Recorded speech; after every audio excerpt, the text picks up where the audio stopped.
Jewish Meditation by Rabbi Aryeh Kaplan, a practical guide. Chapter 11, The Way of Prayer. One of my students, a psychiatrist healer, once told me that when he began his involvement in spiritual practices, he used to rush through the morning service so that he would have time to meditate. This went on for a few months. Then, in one of our classes, we discussed how the worship service itself was originally designed to be meditative exercise and how it could be used as such. After this, he told me, instead of rushing through the morning service, he used the service itself as his daily meditation. Many Jews are still uncomfortable with meditation. They feel that it is something from another culture tacked onto Judaism. Although many traditional sources discuss Jewish meditation, after a century of neglect, many Jews find the notion difficult to accept. Even the word meditation has an alien ring to it, as if it were something borrowed from another world.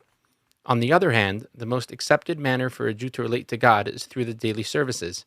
An observant Jew worships, or davens, 3 times a day. In most communities, the synagogues hold daily services. Of course, in Orthodox circles, daily prayer is considered an important part of the daily regimen. The 3 daily services are the morning service, known as Shacharit, the afternoon service, known as Mincha, and the evening service, known as Ma'ariv or Aravith. The service on the Sabbath and festivals is essentially the same, except that a 4th, additional, or Musaf, service is added in the morning after the Torah is read. The focus of each of these services is the amidah, which literally means that which involves standing. The amidah is a silent prayer that must be said while one is standing. On weekdays, it originally consisted of 18 prayers and petitions, and is therefore also referred to as the Shemona Esrei, which literally means the 18. In the 1st century, a 19th prayer was added, making this appellation not strictly accurate. The amidah can be found in any standard Jewish prayer book. Of the 18 sections, the first 3 and last 3 are always essentially the same, both on weekdays and on the Sabbath and holy days. On the Sabbath and holy days, however, the middle 12 or 13 prayers are replaced with a single section relating to the Sabbath or festival. The most important part of the amidah, especially from a meditative point of view, is the opening paragraph. This paragraph consists of a short prayer that establishes the worshipper's basic relationship to God. This paragraph also forms the beginning of the amidah, whether on weekdays or on Sabbath or festivals. In order to use this section of the amidah as a meditation, one must memorize it. It is best to do so in the original Hebrew, since the language itself has tremendous spiritual power. If one does not know Hebrew, it is permissible to recite the prayer in English or any other language. The words have power in any language, but not as much as they have in the original. In order to use the amidah as a meditation, on the other hand, one should be able to recite it in the original and know its meaning. The amidah was authored just before the close of the prophetic period 2,500 years ago, during the early years of the Second Temple in Jerusalem. Ezra had returned from Babylonia to the Holy Land and was rallying the people to reestablish Judaism as a viable way of life. Jerusalem and the Holy Land had been reduced to ashes by the Babylonians under Nebuchadnezzar, and it was out of these ashes that Ezra and his followers built Jerusalem anew. Toward this end, Ezra gathered together 120 of the greatest sages of his time. This group, which also included the last of the biblical prophets, was known as the Great Assembly, Knesset Hagadolah. The Great Assembly enacted a number of important rules in order to preserve Torah observance among Jews scattered all over the world. One of the major accomplishments of the Great Assembly was to canonize the text of the Bible. It was the Great Assembly that first authored the amidah. The prayer is therefore one of the most ancient in existence today. Among its authors were Haggai, Zechariah, and Malachi, who also composed books of the Bible. The same spiritual energy that went into writing the Bible also went into writing the amidah. It was designated as a universal prayer and meditation for all Jews from that time on. The power of the amidah comes from the words themselves. The prayer was carefully composed by highly advanced spiritual individuals so as to enable a maximum relationship with God. As we shall see in the first paragraph, a person is drawn closer and closer to God until he feels the presence of God all around him, penetrating his very being. Since the amidah was composed as a meditation prayer, it is necessary to repeat it as often as possible. It is for this reason that it was required that the same prayer be said 3 times every day. As discussed earlier, one of the reasons a mantra works is that when the words are said over and over, the mind develops a special resonance with them. The words can then be said automatically without special effort or concentration. Since the mind is not concerned with saying the words, it can allow itself to be filled with their meaning. The same is true of a prayer that is said every day. Eventually, one not only memorizes the words, but learns to say them automatically. After one has recited the amidah 3 times daily for a few years, one can literally say the prayer without thinking. While this is a danger, it is also a great advantage. The danger is that the mind will drift away from the words and the prayer will become meaningless. Indeed, many people who worship every day find it very difficult to keep their mind on what they are saying. If the amidah is treated simply as prayer, this is a problem. However, if it is treated as a mantra, then the automatic nature of the recital is a great boon. The words themselves become like a mantra, quieting the mind and removing from it all extraneous thought. Of course, this does not mean that one should not think about the words of the amidah, but the way one thinks of the words becomes very different. Instead of thinking of them in an intellectual sense, one allows the words to resonate through the mind. It feels as if the words were conveying their message in a non-verbal manner. Thus, when one says in the first blessing that God is great, one has an overpowering experience of God's greatness. Similarly, when one says that He is mighty, one experiences His infinite strength. Like many experiences in the meditative state, however, these feelings are difficult to describe. The amidah is a single unit that should be said in its entirety without interruption. As a practical matter, however, the first paragraph is the most important part of the amidah, and it is this section that sets the tone for the rest of the prayer. For a person who has worshipped every day, making the transition to using the amidah as a meditation may involve a change in orientation. Nevertheless, one who knows the words well and has learned the methods of meditation in general can make the transition. One may have recited the amidah for years, even from early childhood. The only thing necessary to learn is to say it effectively. However, a person who is not familiar with the amidah will have to go through a preparatory period in order to memorize the words and become familiar with them. This period should take a minimum of 30 days. It may be difficult for the neophyte to learn the entire amidah that perfectly in this short time. Nevertheless, the first paragraph consists of only 42 words and therefore can be readily learned. This paragraph itself can be the meditation, while the rest of the amidah is then read as a prayer. If at all possible, learn this first blessing in the original Hebrew. If you can read Hebrew but do not understand the words, learn at least the translation of these 42 words. If you cannot read Hebrew, try to get someone to transliterate them and learn to recite them in Hebrew. The spiritual benefits that can be gained from this method are so great that it would be worthwhile to learn Hebrew for no other reason than to be able to say the amidah in its original language. During the preparatory period, memorize the first paragraph. This is important because this paragraph should be said with the eyes closed. Some authorities say that the entire amidah should be recited by heart. These authorities state that this was the reason why no prayer books were used during the Talmudic period.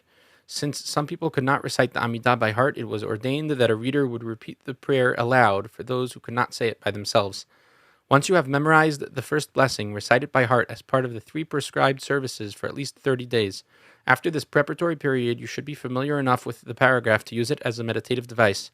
To use the amidah as a meditation, one must be familiar with its basic rules. Indeed, a number of these rules make sense only if one looks at the amidah as a meditation.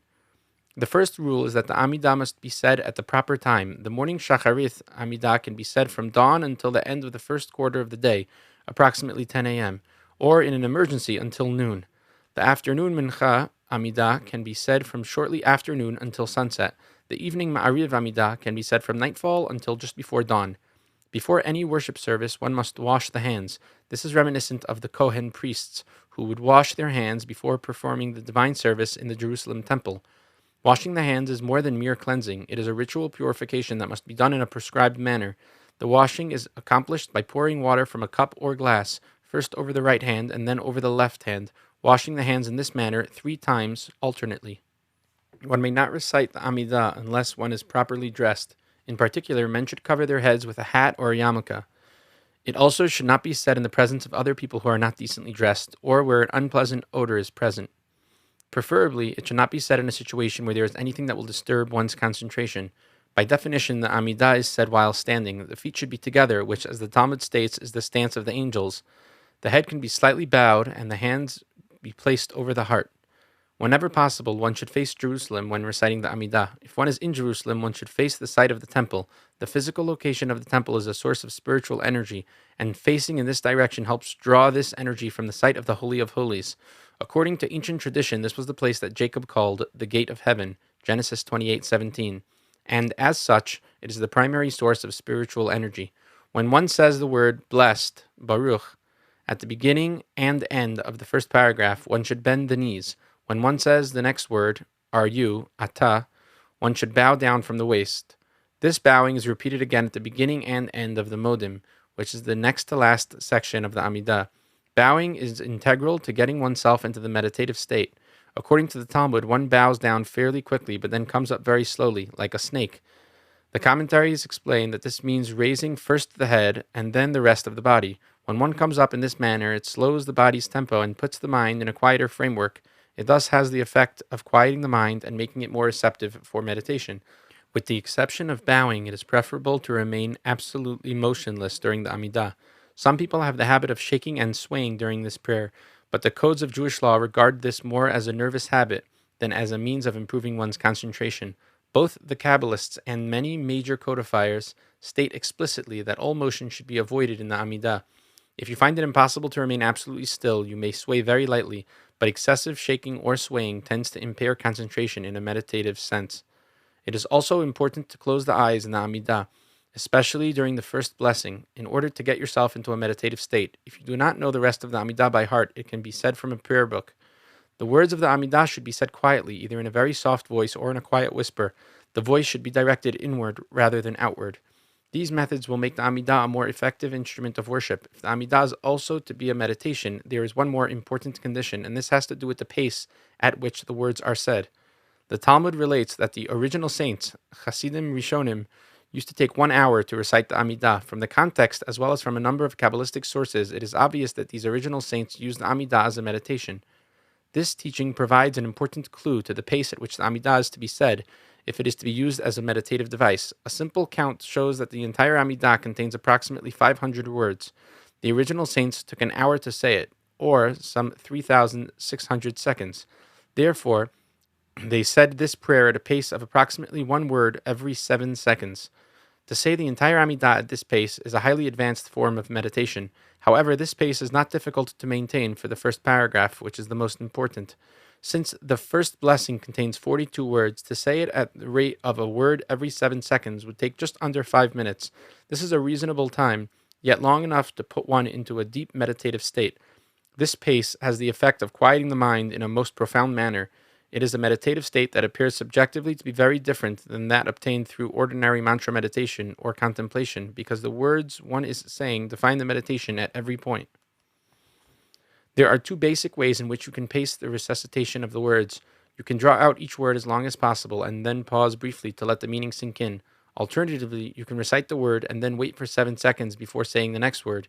Each method is effective in its own way, and either can be used depending on your preference. While reciting a word and for the period afterward, do not think of anything other than the simple meaning of the word. The significance of the words of the first paragraph of the amidah will be discussed in the next chapter. Allow the words to penetrate your inner being, opening yourself to feel and see the meaning of each word. During the pause between words, the mind is hushed in anticipation of the next word and then cleared of all other thought. Once you have said the first blessing in this manner, the rest of the amidah flows easily. It is then a simple matter to recite the entire amidah with a feeling of closeness to God and without any extraneous thoughts. Some people find it beneficial to combine the amidah with a visualization technique. Some sources indicate that while reciting the first paragraph, one should attempt to visualize pure white light. Other sources state that one should visualize the letters of the Tetragrammaton. Still another source teaches that it is beneficial to visualize nothingness while saying this paragraph. The person who is familiar with these techniques may find them beneficial in enhancing the meditative experience of the amidah. Another alternative is to concentrate on the spontaneous images that arise in the mind's eye. Eventually, however, one learns that the most powerful technique of all is to use the words of the amidah and nothing else. When the words will the mind, one becomes oblivious to all other thought. The words draw the person to God, and the mind becomes completely filled with the divine. In this manner, the amidah can bring a person to some of the most profound spiritual experiences possible. Since it was composed for this purpose, this is by no means surprising.